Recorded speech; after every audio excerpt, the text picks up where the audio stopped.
Tension দিয়া রাখবেন না। ও মুসলমান, চলেন একটা হাদিস শুনে নেই। বুখারী শরীফে 304 নম্বর হাদিস। রাসূলুল্লাহ সাল্লাল্লাহু আলাইহি ওয়াসাল্লাম বলেন, খরাজা রাসূলুল্লাহ সাল্লাল্লাহু আলাইহি ওয়াসাল্লাম ফি আদহা আও ফিতরিন ইলাল মুসাল্লা। আল্লাহ রসুল সাল্লাল্লাহু আলাইহি ওয়াসাল্লাম ঈদুল আজহা অথবা ঈদুল ফিতরের দিন নামাজ পড়ানোর জন্য ঘর থেকে বের হলেন। রাস্তার মধ্যে কিছু নারীকে দেখতে পারলেন। এবার আল্লাহ রসুল সাল্লাল্লাহু আলাইহি ওয়াসাল্লাম ওই নারীদেরকে উদ্দেশ্য করে বলে, ইয়া মাশারান নিসা ইতাসাদদাকুনা, হে নারীরা শুনো, বেশি বেশি দান সদকা করবা। কেন করবা? কেন করবা? ইন্নী উরিতুকুন্না আকসারা মিন আহলিন নার। আমি মেরাজের রাত্রে জান্নাতেও দেখেছি, জাহান্নামেও দেখেছি, কিন্তু সবচেয়ে বেশি জাহান্নামের মধ্যে নারীদেরকে দেখেছি। এবার নারীরা প্রশ্ন করলো, কুল্লা ওয়া বিমা ইয়া রাসূলুল্লাহ, ইয়া রাসূলুল্লাহ, কেন নারীরা সবচেয়ে বেশি জাহান্নামী হবে? আল্লাহর রাসূল সাল্লাল্লাহু আলাইহি ওয়াসাল্লাম বলেন, অনেক কারণে জাহান্নামী হবে, তবে সবচেয়ে বেশি 2টা কারণে নারীরা জাহান্নামী হবে। 1 নাম্বার হলো তুকসিরনাল লানা, তারা কথায় কথায় মানুষদেরকে অভিশাপ দেয়। ঠিক কিনা বলেন? নারীদের সাথে একটু ঝগড়া হয়েছে কারোর সাথে কারো, আমার গরুটা ওই বাড়ির খেতে লাইগা গেছে, তো ঝগড়া লাইগা গেছে, এখন অভিশাপ দেওয়া শুরু করলো, তোর গরুটা মারা যাবে, তোর ছাগলটা মারা যাবে, তোর সন্তানটা মারা যাবে। ঠিক কিনা বলেন? তো আল্লাহ রসুল বলেন, নারীরা সবচেয়ে বেশি জাহান্নামী হবে। 1 নাম্বার, তারা কথায় কথায় মানুষদেরকে অভিশাপ দেয়।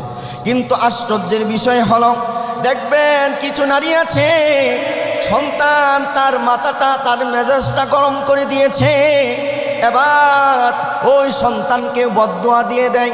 কত মানুষ গাড়ির নিচে পড়ে মারা যায়, তুই কেন মরস না, এমন কথা বলে কি বলে না?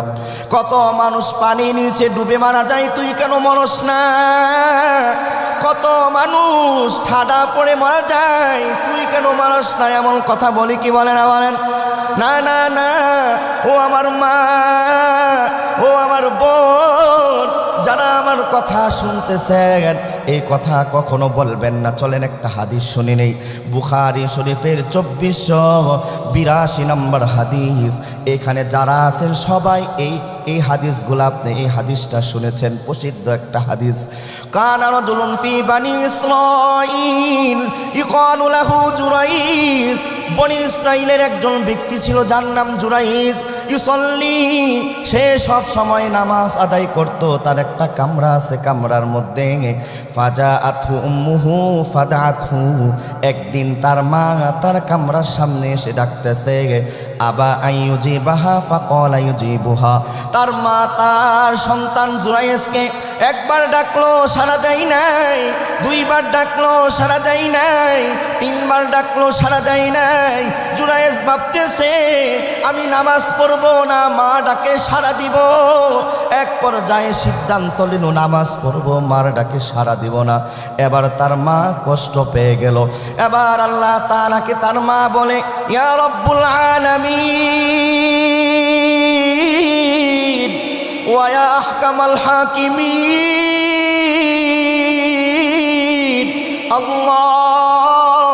আল্লাহুম্মা লা তুফিতহু হাত্তা তুরিয়াহু ফুজুহাল মুমিসাত। আল্লাহ, এই জুরাইজ আমার সন্তানকে কোনো বেশ্যা নারীর চেহারা না দেখাইয়া, বেশ্যা নারীর ফেতনার মধ্যে না ফালাইয়া তার মৃত্যু দিও না। আল্লাহ তাআলা তো তার মার দোয়া কবুল করেছে। ফাকালাত ইমরাতুন লা আফতিনান্না জুরাইজা। একদিন একটা বেশ্যা নারী ভাবলো, জুরাইজ তো এত সম্মানী একজন ব্যক্তি, যেইভাবে হোক তার চরিত্রটাকে নষ্ট করতে হবে। ফাতাআরাদাত লাহু ফাকাল্লামাতহু। জুরাইজের কাছে ওই বেশ্যা নারীটা গেল, যাওয়ার পর বলতেছে, জুরাইজ আমার সাথে জিনা করো, জিনা করো। যতবারই বলে জুরাইজ বলে, আবা অস্বীকার করে। এক পর্যায়ে ওই নারীটা সে কি করলো, বিরক্ত হয়ে গেল। ফামকানাতহু মিন নাফসিহা। সে চলে গেল পাশে একটা রাখাল ছিল, তিনি গরু পালতেন, তার কাছে চলে গেছে। ছাগল পালতেন, তার কাছে চলে গেছে। গিয়া তার সাথে জিনা করলো। ফাওয়ালাদাত গোলামা। কিছুদিন পরে একটা সন্তান হইল। এবার ওই নারীটা মানুষদেরকে গিয়ে বলতেছে, কি বলতেছে, জুরাইজের সন্তান আমার পেটে। সবাই তো আশ্চর্য হয়ে গেল, যাকে এত ভালো মনে করতাম, যে এত ভালো মানুষ, সে এই কাজ করে ফেললো। আতাউহু ওয়া কাসারুহু ওয়া সাব্বুহু। সবাই রাগান্বিত হয়ে জুরাইজের গড়টা ভেঙে ফেললো এবং তাকে সবাই গালি দিল। জুরাইজ বুঝতেছে এটা কেন করলো। হারে মার বদদুয়া কবুল হয়ে গিয়েছে। ফাতাওয়াদ্দা উসাল্লা। তিনি ওযু করলেন, 2 রাকাত নামাজ পড়লেন। নামাজ পড়ার পর ওই ছোট্ট বাচ্চার কাছে আসলো, এসে বলতেছে, মান আবুকা, তোমার বাবার নাম কি? এবার ওই ছোট্ট বাচ্চাটা বয়স হবে 2 থেকে 3 মাস। এবার বাচ্চাটা বলতেছে, আর রাই, আমার বাবার নাম হলো রাখাল। সবার তো ভুলটা ভেঙে গিয়েছে। জুরাইজ তো কোনো সাধারণ মানুষ না, যেই পরিমাণ তার প্রতি ঘৃণা জমেছিল, এবার তার থেকে বেশি ভালোবাসা হয়ে গেছে। এবার সবাই একত্রিত হয়ে সিদ্ধান্ত নিল, কলুলা মিন তিন। সবাই একত্রিত হয়ে সিদ্ধান্ত নিল, নাবনি সমাতাকা মিন যাহাবিন, যে তোমার গড়টা যে ভেঙে দিয়েছিলাম, এই গড়টা আমরা রূপার স্বর্ণের করে দেব। তখন ওই জুরাইজ বলে, না, মাটির যে গড় ছিল, এই ঘরটা যেমন ছিল এমনই করিয়া দেন। এখান থেকে আমরা কি বুঝলাম? এই হাদিস থেকে আমরা 2টা জিনিস বুঝলাম। আমি এই হাদিসটা এই জন্যই টানলাম। দেখেন, যখন জুরাইজকে জিনার অপবাদ দেওয়া হয়েছে, তখন জুরাইজ কি করবে? সে হাই হুতাশ করে নাই, সাথে সাথে নামাজের মধ্যে দাঁড়ায় গেছে ওযু করে।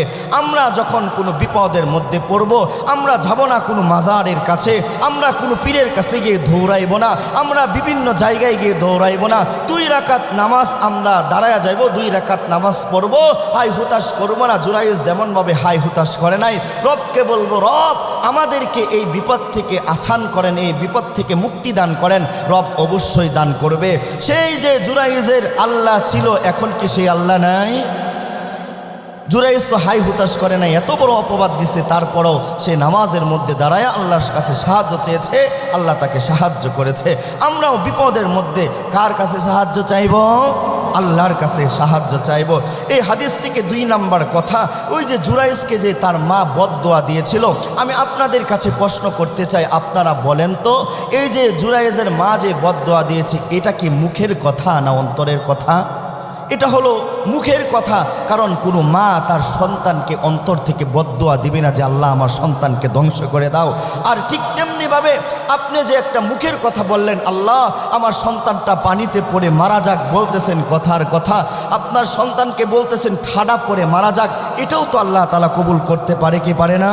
তাই আমি আমার মা বোনদেরকে হাত ধরে বলতেছি, পায়ে ধরে বলতেছি, আজ থেকে এই ওয়াজ শোনার পরে আপনারা একটা প্রতিজ্ঞা করেন, আর কখনো যদি মেজাজটা গরম হয়ে যায়, আমি আমার সন্তানকে এই কথা বলবো না, তুমি গাড়ির নিচে পড়ে মারা যাও বা এমনি মারা যাও। হ্যাঁ, আমার সন্তান যদি আমার মেজাজটা গরম করে দেয়, আমি 2টা থাপ্পড় দিয়ে বা অন্য কোনোভাবে শাসন করব, তবে এই কথা বলবো না। ঠিক কিনা বলেন? বলবো?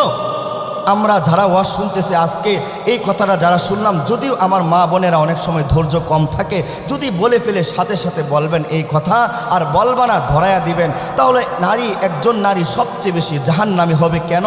2টা কারণে। 1 নাম্বার হলো তারা কথায় লানত দেয়। ঠিক কিনা বলেন?